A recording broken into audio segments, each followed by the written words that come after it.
Қайырлы күн, құрметті әріптестер. Сіздерге бүгін авторлық бағдарлама құрастырудың жолдары және талаптары туралы түсінік беретін боламын. Мен Нарикова Женскүл Мырзабекқызы, әдістемелік орталықтың бөлім басшысы. Әріптестерден көбіне түсетін сұрақтардың бірі, авторлық бағдарлама жазуда қандай құжатқа сүйенуге болады?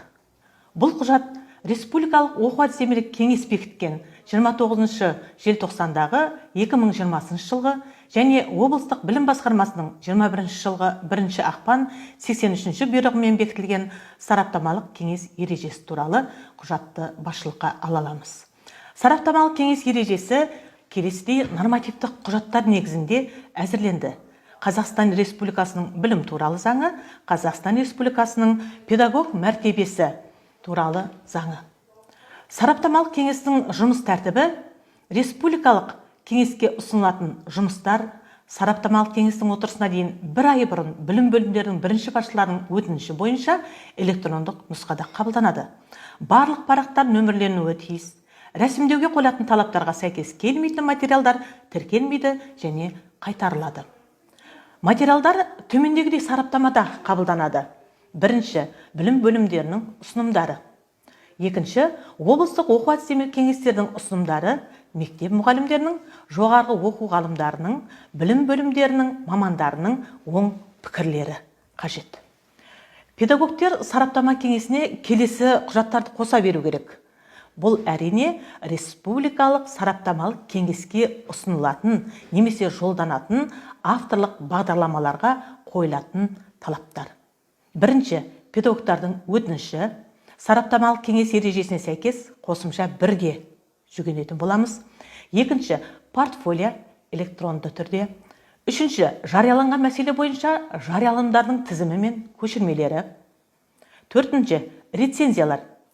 2 рецензия болу керек. Бірінші, бейіні бойынша ғылыми дәрежесі бар педагогтен. Екінші, аймақтық білім беру ұйымының облыстық қалалық деңгейдегі шебер немесе зерттеуші педагогтан. Бесінші, қалалық аудандық сараптамалық кеңес отырысының төрағасы мен хатшысы қол қойған және мөрмен расталған хаттамасы. Жоғары және жоғары оқу орнынан кейінгі білім туралы дипломдары, олардың қосымша көшірмелері. Кадр қызметінің жұмыс орны бойынша расталған жеке парағы. Келесі, ұсынылатын педагогикалық тәжірибенің білім алушылардың білім сапасына әсерін көрсете отырып, кемінде 2 білім беру ұйымында енгізу актісі жылдар бойы қаралған оқу жоспарына енгізілген бағдарлама. Келесі, антиплагиат анықтамасы. Топ жоспары сіздің авторлығыңыз енгізілген мектептікі және өз мектебіңіздің топы. Яғни жоспарда авторлығыңыз болу керек және ол сынамадан 1 жыл оқу жылы ішінде оқытылуы керек. Авторлық бағдарлама дегеніміз не? Бұл тағы да педагогтар тарапынан қойылатын сұрақтардың бірі. Аналықтары жоқ оқу бағдарламалары.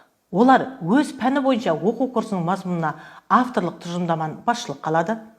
Бағдарламалар типтік, авторлық және жұмыс бағдарламасы болып бөлінеді. Типтік бағдарлама мемлекеттік стандарт негізінде анықталған пәндерге сәйкес жасалады және педагогикалық кеңесте бекітіледі. Оларда мемлекеттік стандарт талаптары мен нақты білім беру ұйымдарының мүмкіндіктері ескеріле отырылып жасалады. Осыны мұқият жұмыс жасаған кезде басшылыққа алуыңыз сұралады. Автордың өзіндік көзқарасы мен материалды беруде өзіндік логикалық үйлесімдік сақталуын қарастырады. Авторлық бағдарламаны көбінесе таңдауы бойынша курстар немесе вариативтік бөлік бойынша өткізілетін сабақтарға пайдаланылады. Авторлық бағдарламаның құрылымы: бірінші мұқаба, екінші аннотация, үшінші автор туралы мәлімет, төртінші алғы сөзі, бесінші мазмұны, алтыншы аталған тақырып бойынша ұсынылатын әдебиеттер тізімі, жетінші қосымша. Жекелеген құрылым элементтеріне түсініктеме беретін болсақ, мұқаба төмендегідей белгіленуі тиіс. Бірінші, білім ұйымының атауы, екінші, автордың тегі аты, әкесінің аты, тақырыбы, аудан қала атауы және әзірленген мерзімі. Материалдарды рәсімдеуге қойылатын талаптар төмендегіше. Авторлық бағдарлама жазуға қойылатын талаптар: Авторлық жекеше әдістер, оқулықтар мен оқу бағдарламаларының мазмұнын қайталамауы керек. Материал жүйеленген, мүмкіндігінше нақты әрі қарапайым тілмен жазылу керек. Әдістемелік ұсынымның тілі нанымды, сауатты, дәлелді болу керек. Ұсынылатын әдістер, әдістемелік тәсілдер оқыту түрі мен құралдары өзінің педагогикалық тәсілді тізбесінде негізделуге тиіс. Оқыту үдерісін ұйымдастыруда оқытудың белсенді түрлері мен әдістерін кеңінен қолдану қажет. Әдістемелік ұсыным нені оқыту керек деген сұрақты түсіндіру қажет. Әдістемелік ұсынымның жалпы көлемі компьютермен теріледі. Негізгі мазмұнның көлемі барлық қолжазбаның жартысынан кем болмауы тиіс. Бұл жерде негізгі мазмұны деп отырған сіздің авторлық бағдарламаңыздың негізгі бөлімі. Қосымша көлемі шектелмейді, бірақ ол мәтінге сәйкес болу керек. Бөлімдердің саны мен көлемі шектелмейді. Бағдарлама жазуға қойылатын талаптар: аннотация, мазмұны, кіріспе, әдістемелік ұсынымның мазмұны рет-ретімен тізбектеліп құрастырылуы қажет. Бүгін сіздерге авторлық бағдарлама жазудың талаптары мен ерекшеліктері туралы қысқаша ақпарат бердім. Тыңдағандарыңызға рахмет.